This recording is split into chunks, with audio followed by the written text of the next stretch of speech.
Ma fiancée a ricané, mon ex m'a demandé en mariage et j'ai dit oui. Alors je l'ai mise à la porte. Mais quand elle a découvert que son ex l'avait trompée, elle est revenue en rampant. Alors je lui ai donné une leçon qu'elle n'oubliera jamais. Moi, Alex, 31 ans, je travaille comme électricien. Ça fait environ 8 ans maintenant. Le boulot est correct, l'argent aussi. J'étais fiancé à Sacha, 29 ans, kinésithérapeute dans une clinique de médecine sportive chic au centre-ville. On était ensemble depuis 4 ans, et on vivait ensemble depuis 2 ans. On s'était fiancés en février. Tout semblait aller parfaitement. On avait commencé à parler du mariage. Elle voulait un mariage à l'automne de l'année prochaine. Une grande cérémonie à l'église. Une réception dans un club de campagne. Moi, ça m'allait très bien. Mes parents l'adoraient. Les siens m'appréciaient aussi. Tout avançait comme prévu. Mais voilà ce qui s'est passé. Ce jour-là, j'étais sur un chantier toute la journée, à poser de nouveaux câbles électriques dans un immeuble de bureaux du centre-ville. Une longue journée, sale, éreintante, à ramper dans les plafonds et à me battre avec des fils électriques vieux de plusieurs décennies. Je suis rentré vers 18 h, couvert de poussière et d'isolant, ne rêvant que d'une bonne douche et d'un repas chaud. La voiture de Sacha était dans l'allée, ce qui était étrange, parce que le mardi, d'habitude, elle restait tard pour des réunions administratives.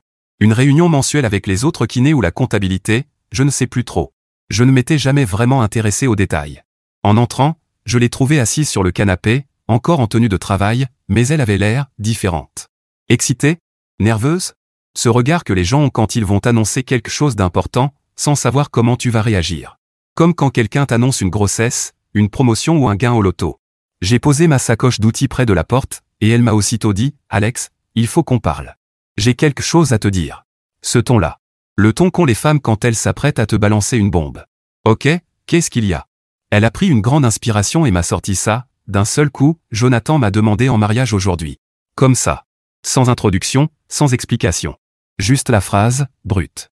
J'ai ri, parce que j'ai cru qu'elle plaisantait. Je pensais à une histoire de boulot ou un truc qu'elle avait vu sur les réseaux. Mais elle ne souriait pas. Elle me fixait avec un air grave, attendant ma réaction. C'est là que mon cerveau a commencé à rattraper le coup. Jonathan, son copain de lycée, qu'elle avait fréquenté il y a une dizaine d'années. J'en avais entendu parler, oui, mais je pensais que c'était de l'histoire ancienne. Quand je lui ai demandé depuis quand elle le revoyait, elle m'a répondu qu'il se voyait, depuis un moment. Se voyait. Pas, on s'est croisés par hasard, pas, il m'a recontacté sur Facebook. Non. Se voyait. Comme dans, des rendez-vous planifiés. Depuis mars, elle a dit. 2 mois. 2 mois qu'elle voyait en secret son ex-petite amie de lycée, juste après nos fiançailles. Pendant que je bossais des heures sup pour payer la bague de fiançailles. Pendant qu'on visitait des salles et qu'on parlait de notre avenir. Et quand il l'a demandé en mariage, elle a dit oui. J'ai eu l'impression de recevoir un coup de poing en pleine poitrine. Je restais là, figé, à la regarder, cette femme avec qui je devais passer ma vie, cette femme qui portait ma bague pendant qu'elle m'annonçait qu'elle avait accepté la demande d'un autre homme. Tout ce qui s'était passé depuis 2 mois prenait soudain sens. Les soirs où elle rentrait tard. Ce n'était pas à cause du boulot, elle voyait Jonathan. Les appels secrets? Pas professionnels, c'était lui. Les nouveaux vêtements, le maquillage? Pas pour paraître plus pro, mais pour lui plaire. La distance émotionnelle? Pas du stress pré-mariage, elle tombait amoureuse d'un autre. Je lui ai dit, enlève ma bague. Alex, laisse-moi t'expliquer. Enlève la bague, Sacha. Elle l'a lentement retirée de son doigt et l'a posée sur la table basse entre nous. 3 mois de salaire, posée là, comme si ça ne valait rien. Tu as 1 heure pour faire tes valises et dégager. Alex, s'il te plaît, parlons-en. 1 heure. Elle a essayé d'expliquer, mais il n'y avait rien à expliquer. Elle avait fait son choix, et ce n'était pas moi. J'ai appelé ma sœur depuis mon camion, les mains tremblantes de colère et de choc. Evelyne voulait venir, mais je voulais juste que Sacha soit parti. Qu'elle sorte de ma maison, de ma vie, de mon avenir. 45 minutes plus tard, elle est sortie avec 2 valises. Elle a essayé de dire qu'on pourrait rester amis un jour. Amis. Après avoir détruit 4 ans de ma vie pour un vieux fantasme de lycée. Elle est partie en voiture, et c'était fini. 4 ans réduits à une seule conversation. En rentrant, la maison paraissait vide, comme vidée de toute vie. Sa bague était toujours là, sur la table basse. Je l'ai ramassée, remise dans sa boîte, puis rangée dans mon tiroir. Je ne savais pas quoi faire d'autre. Les jours suivants ont été atroces. J'ai pris congé, incapable de me concentrer. J'ai failli m'électrocuter 2 fois mardi, la tête complètement ailleurs. Et quand tu travailles avec du 480 volts, être distrait, ce n'est pas juste stupide, c'est mortel. Mon chef m'a renvoyé chez moi après que j'ai failli me cogner dans une échelle pour la 3e fois. La maison ressemblait à un tombeau. Chaque recoin portait encore une trace d'elle. Sa tasse préférée dans le placard. Sa couverture préférée pliée sur le canapé. Ces petites choses qu'on ne remarque pas tant que la personne est là, mais qui deviennent omniprésentes une fois qu'elle est partie, comme des moqueries silencieuses. Et là, c'est devenu encore plus tordu. Sa famille a commencé à me contacter moins de 24 heures après. D'abord un texto de sa mère. « Alex, je sais que c'est difficile, mais Sacha a trouvé son âme sœur. Jonathan a toujours été l'amour de sa vie. J'espère que tu comprendras et que tu seras heureux pour eux. Heureux pour eux. 4 ans de ma vie, et elle voulait que je sois heureux que sa fille m'ait plaqué pour un souvenir de lycée. » Puis son père a appelé. Long message vocal sur le fait que parfois, les choses arrivent pour une raison. Que Sacha et Jonathan étaient faits l'un pour l'autre, qu'ils partageaient une véritable histoire, une connexion profonde remontant à leur jeunesse. Il a dit que j'étais un bon gars, mais que parfois, l'amour trouve son chemin et que c'était le destin. Une véritable histoire. Comme si les années que j'avais passées avec sa fille ne valaient rien face à une romance d'adolescent vieille de 10 ans. Sa sœur m'a écrit aussi. Un ramassis de conneries sur le fait qu'elle n'avait jamais vu Sacha aussi heureuse qu'avec Jonathan. Qu'ils étaient faits l'un pour l'autre, et que le véritable amour triomphe toujours. Comme si j'étais le méchant qui s'opposait à leur conte de fées, et pas le type qu'on venait de piétiner. Le pire, c'est la façon dont ils agissaient, comme si je devais être reconnaissant. Comme si je devais les remercier de m'avoir laissé savoir que je n'étais qu'un remplaçant en attendant le retour de son vrai amour. Que je devais m'effacer avec élégance et leur souhaiter tout le bonheur du monde. Pas un seul d'entre eux ne s'est excusé. Pas un seul n'a reconnu que ce que Sacha avait fait était ignoble. Ils célébraient tous son vrai amour, sans se soucier le moins du monde des dégâts qu'elle avait causés. Je les ai tous bloqués. Réseaux sociaux, numéros, emails. Je n'avais pas besoin de leur fausse compassion ni de leur logique tordue pour polluer mon esprit pendant que j'essayais de digérer ce qui venait de m'arriver. Mes parents, eux, étaient anéantis. Ma mère a même pleuré quand je lui ai raconté toute l'histoire. Ma mère se réjouissait à l'idée d'avoir Sacha comme belle-fille. Elle avait déjà commencé à imaginer les tenues qu'elle porterait au mariage. Mon père, lui, est resté silencieux, mais furieux. Il n'arrêtait pas de me demander si je voulais qu'il aille parler à Jonathan. J'ai dû le convaincre de ne pas le faire. La dernière chose dont j'avais besoin, c'était que mon père de 58 ans se fasse arrêter pour agression parce qu'il voulait défendre mon honneur ou je ne sais quoi. Même si, au fond, j'ai apprécié qu'il soit prêt à se battre pour son fils. Ma sœur Evelyne a été mon pilier pendant toute cette période. Elle passait tous les 2 jours avec des plats à emporter, pour s'assurer que je mangeais autre chose que les cochonneries que j'avais dans le placard. Elle restait avec moi pendant que je déversais toute ma colère, sans essayer de tout arranger ni de me donner des conseils amoureux. Elle écoutait, simplement, et confirmait que Sacha était une ordure. Le meilleur avec Evelyne, c'est qu'elle n'était même pas surprise. Elle m'a dit qu'elle avait ressenti des mauvaises ondes venant de Sacha depuis des mois, mais qu'elle ne voulait rien dire sans preuve. Elle se souvenait de la façon dont Sacha semblait absente chaque fois que quelqu'un parlait de mariage ou d'engagement. Comme si son esprit était ailleurs. Evelyne m'a aussi aidé à faire le tri dans les affaires que Sacha avait laissées. C'est fou tout ce qu'une personne peut accumuler en 4 ans. Des produits capillaires dans la salle de bain, des vêtements oubliés lors de son départ précipité, des livres et des magazines éparpillés un peu partout. On a tout mis en carton, et je les ai déposés chez sa sœur, sans un mot. Le travail a fini par m'aider à penser à autre chose. Mes collègues savaient qu'il s'était passé quelque chose de grave, mais personne n'a posé de questions. Les gars du bâtiment, ce n'est pas trop du genre à parler de leurs émotions, et c'était parfait comme ça. L'annonce de fiançailles est arrivée environ 3 semaines plus tard. De magnifiques photos professionnelles prises dans un parc du centre-ville, tous deux souriants, radieux.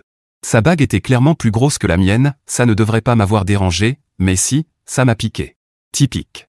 Il fallait qu'elle fasse mieux que son ex-fiancé, même si sa propre relation précédente avait explosé. Les commentaires sous leur post étaient encore pires. Destinés à être. Le véritable amour trouve toujours son chemin, tellement heureux que vous vous soyez retrouvés. Comme s'il célébrait une magnifique histoire d'amour plutôt que les ruines de la mienne. J'ai commencé à me dire que j'avais peut-être évité une balle. Quelqu'un capable de jeter 4 ans de relation pour un souvenir de lycée n'était probablement pas fait pour le mariage, de toute façon.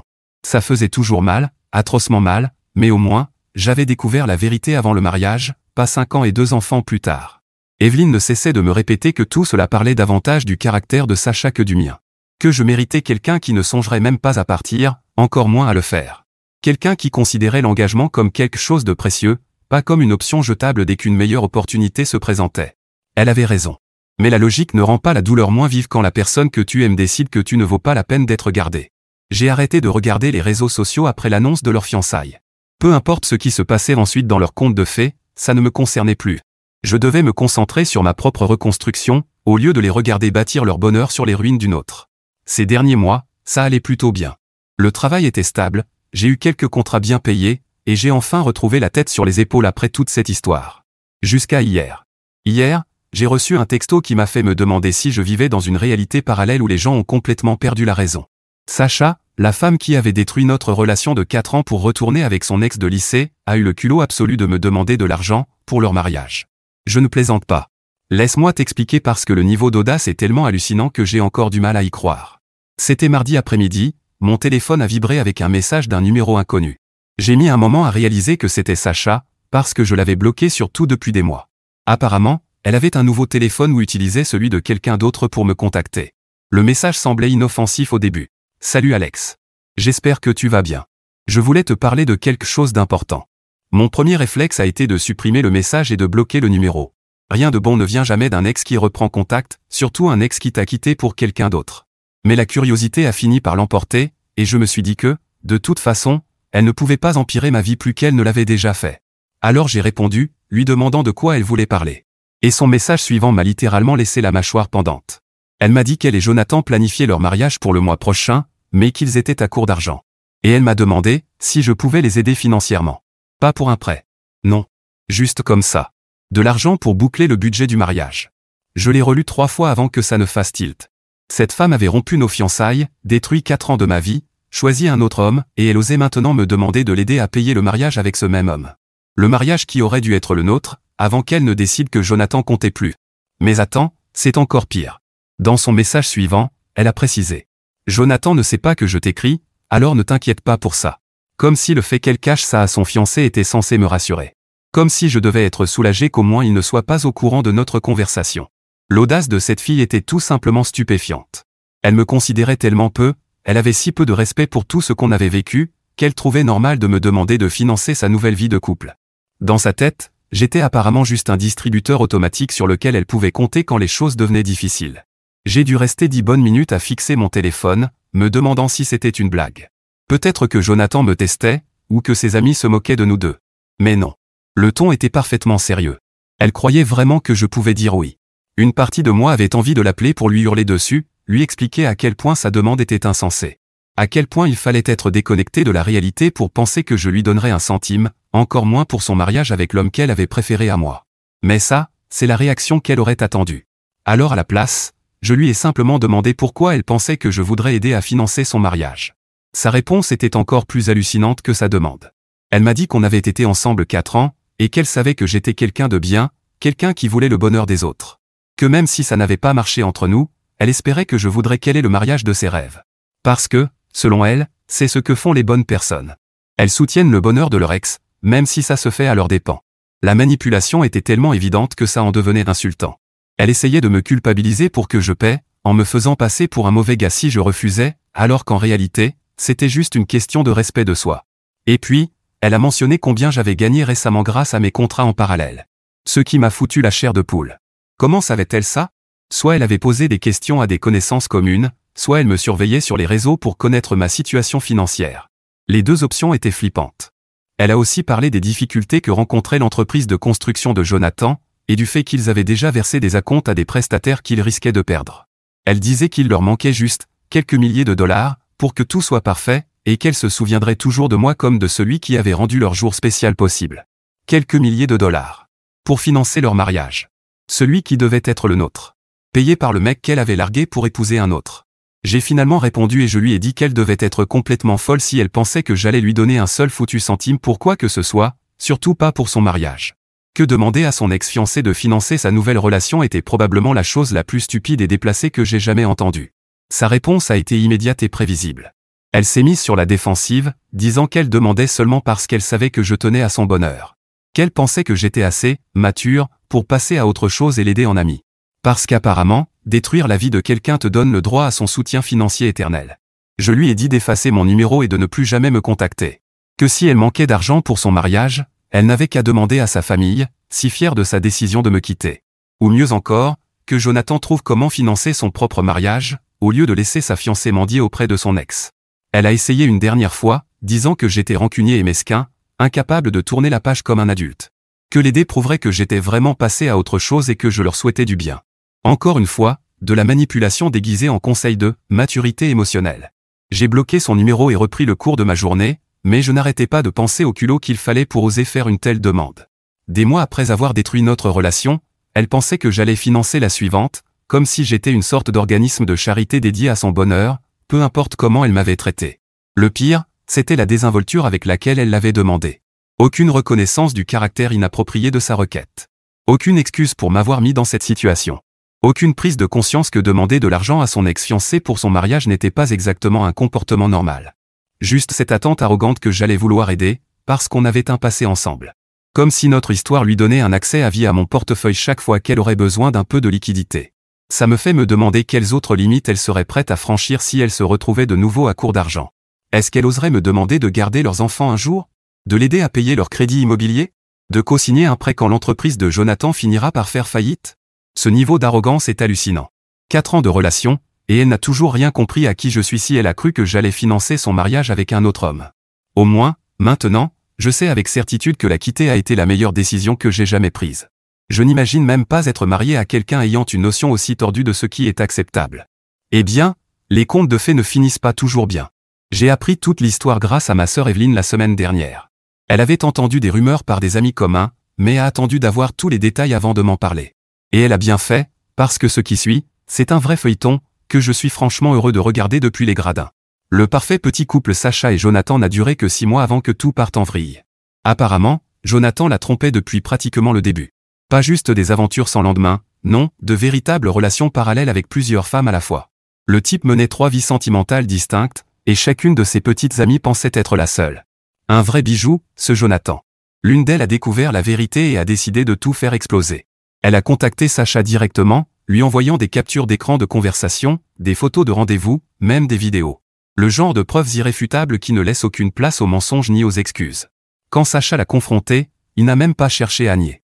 Il lui a simplement dit qu'il n'était pas prêt à se poser et qu'elle aurait dû savoir qu'il n'était pas du genre à être fidèle.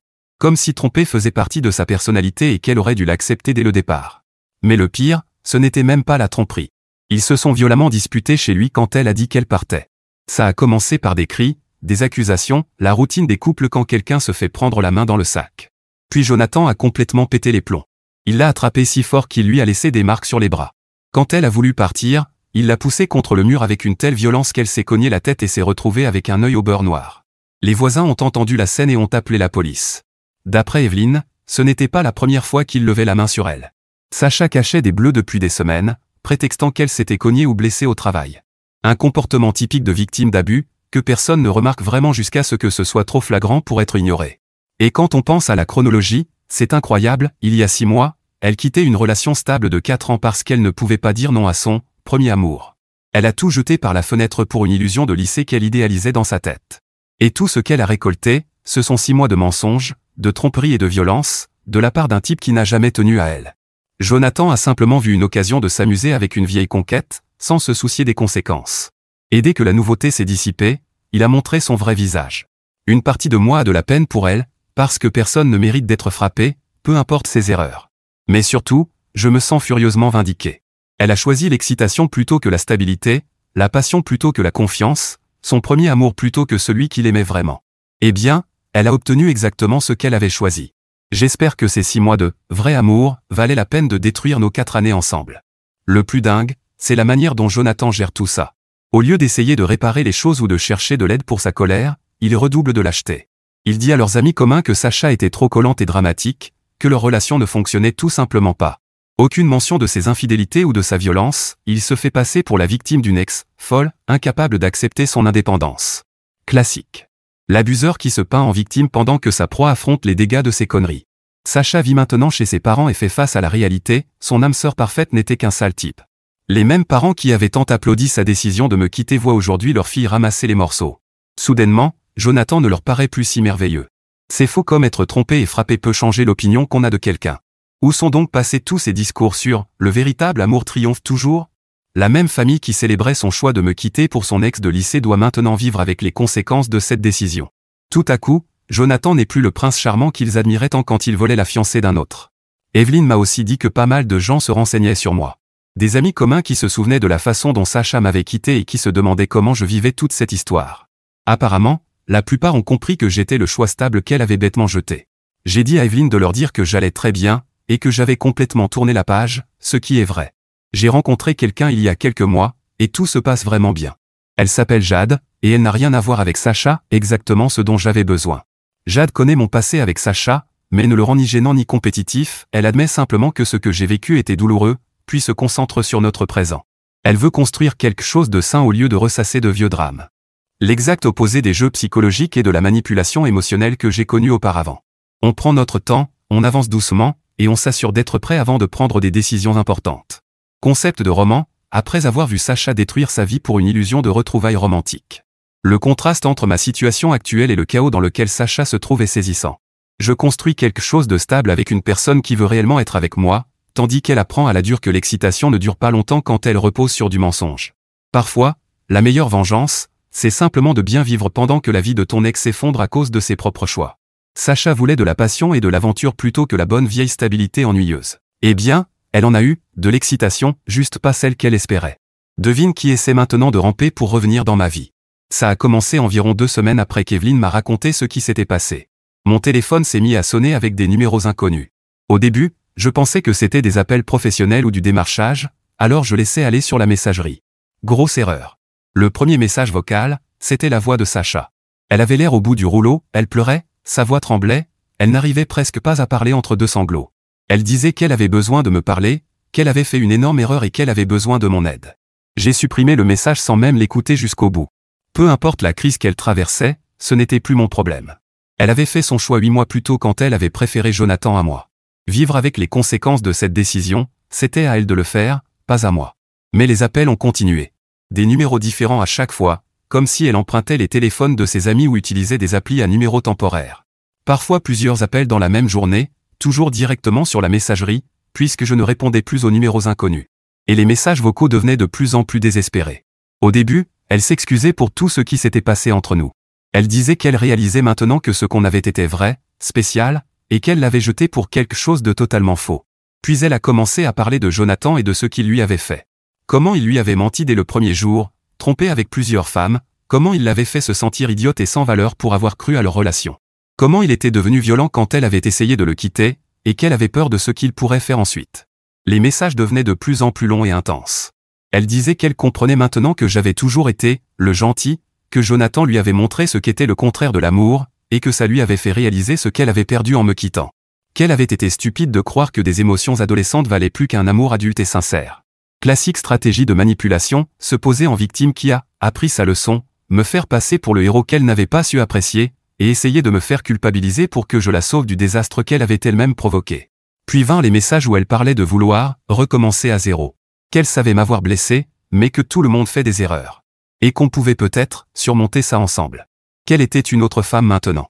Quelqu'un qui savait enfin ce qui comptait vraiment dans une relation. Une autre femme? Non. La même. La même qui trompait son fiancé avec son ex pendant qu'on planifiait notre mariage. La même qui avait choisi la passion illusoire à la stabilité réelle, puis qui avait été choquée de découvrir que la passion pouvait devenir dangereuse. Les messages vocaux devenaient interminables. Elle parlait pendant des minutes entières de tout ce qui lui manquait dans notre relation. Comme elle se sentait en sécurité avec moi. Que je ne l'avais jamais fait douter d'elle ni inquiéter pour d'autres femmes. Qu'elle avait pris tout cela pour acquis, jusqu'à ce que Jonathan lui montre l'envers du décor. Elle parlait de notre appartement. De combien ça lui manquait de rentrer à la maison auprès de quelqu'un qui était heureux de la voir. Que chez Jonathan, tout semblait temporaire, froid, comme si elle n'était qu'une visiteuse. Certains messages étaient pleins de colère plutôt que de larmes. Elle m'accusait d'être froid, sans cœur, de ne pas répondre à quelqu'un clairement en détresse, disant que je faisais preuve de rancune au lieu d'être assez mature pour aider quelqu'un que j'avais autrefois aimé. Cela me faisait rire.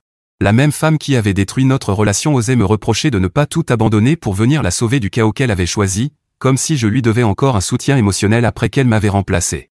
Les appels arrivaient à n'importe quelle heure. Tard la nuit quand elle devait être ivre et pleine de regrets. Tôt le matin quand elle se réveillait et se souvenait que sa vie était en ruine. En pleine journée quand quelque chose lui rappelait notre passé. Toujours les mêmes thèmes. J'ai fini par laisser mon téléphone en silencieux juste pour ne plus entendre la sonnerie. Jade a remarqué que j'étais tendu et m'a demandé ce qui se passait. Je lui ai parlé des appels, et elle m'a conseillé de changer carrément de numéro. Une partie de moi refusait par fierté. Pourquoi devrais-je changer de numéro parce que mon ex ne comprend pas un nom? Mais Jade m'a rappelé que ma tranquillité d'esprit valait plus que n'importe quelle leçon, que Sacha ne retiendrait jamais de toute façon. Elle avait raison. Les appels me bouffaient le moral même sans que je décroche. Rentrer à la maison et voir 6 appels manqués, tous venant d'elle, c'était épuisant. Mais avant que je puisse changer de numéro, tout s'est arrêté aussi brusquement que ça avait commencé. Plus un appel pendant près d'une semaine, la plus longue pause depuis le début de cette histoire. J'ai cru qu'elle avait enfin compris que je ne voulais plus être son thérapeute, ou peut-être qu'elle avait trouvé quelqu'un d'autre à harceler. J'avais tort. Elle n'avait pas abandonné, elle changeait juste de stratégie. Samedi matin, Jade passait le week-end chez moi, comme souvent. On avait commencé à parler d'emménager ensemble, peut-être chercher un appartement plus grand, avancer doucement mais sûrement. J'étais en train de préparer le petit déjeuner pendant qu'elle prenait sa douche. Puis quelqu'un s'est mis à frapper à la porte, non, pas frapper, cogner, comme s'il y avait une urgence, un incendie dans l'immeuble. J'ai regardé par le Judas, et j'ai vu Sacha, accompagné de sa mère. Toutes les deux avaient une sale mine. Sacha avait manifestement pleuré pendant des heures. Son maquillage dégoulinait, ses cheveux en désordre, vêtu d'un grand sweat informe, l'air d'avoir complètement abandonné. Sa mère, elle, paraissait furieuse et déterminée, comme en mission pour réparer les erreurs de sa fille. La même femme qui, des mois plus tôt, m'avait envoyé un message pour me dire à quel point Sacha avait trouvé son âme sœur, se tenait maintenant sur mon palier, prête à m'impliquer dans le désastre qu'avait causé ce fameux âme sœur. Je n'ai pas ouvert la porte. Elles ont continué à cogner, de plus en plus fort, de plus en plus désespérées. J'entendais Sacha m'appeler par mon prénom à travers la porte, me supplier de lui parler juste 5 minutes. Sa mère, plus agressive, disait qu'elle savait que j'étais là puisque mon camion était garé devant. Et c'est à ce moment-là que Jade est descendue, portant un de mes t-shirts, les cheveux encore mouillés, l'air détendu et radieuse, le parfait contraste avec le chaos de l'autre côté de la porte. Elle m'a demandé qui faisait tout ce vacarme. Je lui ai dit que c'était mon ex et sa mère. Avant que je puisse l'arrêter, Jade est allée jusqu'à la porte et l'a ouverte. Le martèlement s'est arrêté net. Le visage de Sacha passa par 5 émotions différentes en 2 secondes. La surprise de voir quelqu'un d'autre répondre, la confusion sur qui était cette femme, puis la colère quand elle comprit ce que cela signifiait. Sa mère avait l'air tout aussi surprise, mais essaya de mieux le cacher. Jade géra la situation à la perfection. Calme, poli, mais ferme sur le fait que j'étais occupé. Elle ne se laissa pas entraîner dans le drame ni dans des explications, se contenta d'énoncer les faits. Je m'approchai derrière Jade, la main posée sur son épaule. Sacha me vit, et toute son expression changea en un mélange de soulagement désespéré, comme si me voir allait soudainement résoudre tous ses problèmes. Elle se lança immédiatement dans un discours sur le fait qu'elle essayait de me joindre depuis des semaines, qu'on devait parler de tout ce qui s'était passé, qu'elle avait fait la plus grosse erreur de sa vie en me quittant pour Jonathan. Sa mère prit aussitôt le relais avec le discours larmoyant, Sacha avait traversé l'enfer avec Jonathan, qu'il n'était pas celui qu'il pensait. Intéressant de voir comment Jonathan était passé du statut d'âme sœur à celui d'étranger dangereux dès qu'il avait montré son vrai visage. La même mère qui m'avait envoyé un message des mois plus tôt pour me dire à quel point ils étaient parfaits ensemble agissait maintenant comme si elle n'avait jamais soutenu cette relation. Pratique, non. Je gardais mes réponses brèves et précises. Pas question de me laisser embarquer dans leur manipulation émotionnelle ou leur tentative de me faire culpabiliser à cause de notre passé. Sacha regardait tour à tour Jade et moi, visiblement choquée que j'ai refait ma vie. Elle demanda depuis combien de temps nous étions ensemble, semblant réellement surprise d'apprendre que cela ne faisait que 10 mois depuis qu'elle m'avait quitté pour son ex. Elle tenta alors le grand numéro, ce que nous avions vécu était réel, tandis que Jonathan n'avait été qu'un mélange de confusion et de nostalgie. Que notre relation avait été solide et pleine de sens comparée à ce conte de fées qui s'était transformé en cauchemar. Trop peu, trop tard. Je lui répondis que ce que nous avions partagé appartenait au passé, que tout s'était terminé au moment où elle avait choisi quelqu'un d'autre à ma place. Sa mère essaya une autre approche, en flattant mon caractère, que j'étais un homme bien, que Sacha avait tiré les leçons de ses erreurs, me demandant si je ne pouvais pas trouver dans mon cœur la force de lui pardonner. J'expliquai que je l'avais déjà pardonné, pour ma propre paix intérieure, mais que pardonner ne voulait pas dire reprendre quelqu'un. Le pardon, c'est laisser partir la colère, pas redonner une chance à quelqu'un de vous blesser à nouveau. Sacha devint plus désespéré, demandant pourquoi je refusais même d'envisager une réconciliation. Je lui répondis simplement, parce que je ne lui faisais plus confiance, parce qu'elle m'avait montré qui elle était vraiment quand les choses s'étaient compliquées, une personne capable d'abandonner notre relation pour un fantasme d'adolescente. Lorsqu'elle tenta de prétendre qu'elle était confuse, j'appelais ça pour ce que c'était, des conneries. Elle n'était pas confuse, elle était égoïste. Elle voulait me garder comme roue de secours pendant qu'elle vérifiait si Jonathan était un meilleur choix. Sacha éclata en sanglots, suppliant pour une seconde chance, répétant que tout le monde fait des erreurs. Je lui rappelai que je lui avais donné une chance pendant 4 ans et une bague de fiançailles, qu'elle avait échangée contre 6 mois avec Jonathan. Quand elle décrivit ces 6 mois comme un enfer et expliqua à quel point Jonathan était différent de moi, je lui dis que ce n'était pas mon problème.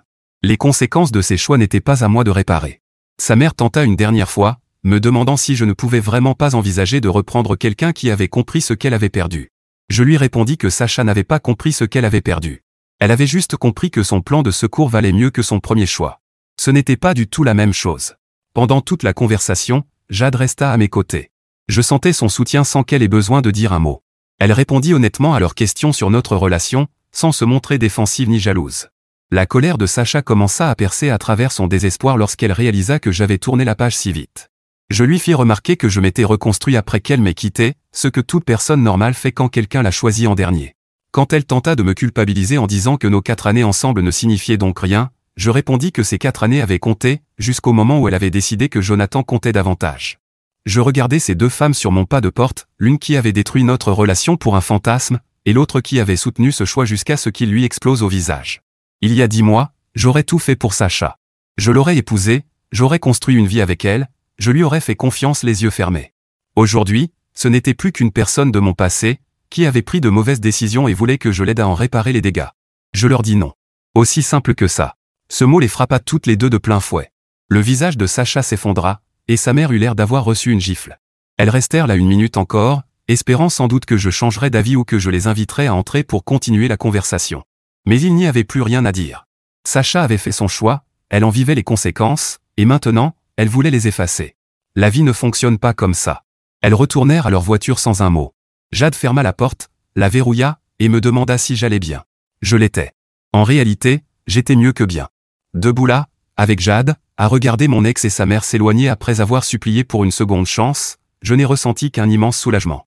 Sacha avait voulu de l'excitation plutôt que de la stabilité, Jonathan plutôt que moi, son premier amour plutôt que le véritable amour. Elle a obtenu exactement ce qu'elle avait choisi. Et moi, j'ai eu ce que je méritais, quelqu'un qui me choisit en premier, chaque jour, sans hésiter. Parfois, la meilleure revanche, c'est simplement de bien vivre et de refuser d'être le plan de secours de qui que ce soit.